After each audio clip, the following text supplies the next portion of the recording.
ఒక మాట చెప్పమంటారా, కొన్నిసార్లు యేసేకి మన మనసులో ఏముందో అన్నీ తెలిసినా he wants us to have that expression. మన హృదయంలో ఏముందో, మన మనసులో ఏముందో అది చెప్పాలి అని దేవుడు కోరుకుంటున్నాడు. He wants to have that word from your mouth. నీ నోటి నుండి వచ్చే ఆ మాట వినాలని ఆయన ఆశిస్తున్నాడు. నీకు చెప్పాలి అనే ఆశ ఉందా?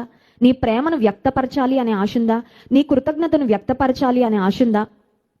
నేను అనుకుంటాను, పేతురు ముమ్మారు యేసు ప్రభు తెలీదు తెలీదు తెలీదు అని 3 సార్లు పడిపోయిన దానికి ఆ 3 మాటలను క్యాన్సిల్ చేస్తున్నట్లుగా యేసయ్య నేను నిన్ను ప్రేమిస్తున్నాను, నేను నిన్ను ప్రేమిస్తున్నాను, నేను నిన్ను ప్రేమిస్తున్నానని 3 మార్లు పేతురుతో చెప్పించాడు. హల్లెలూయా.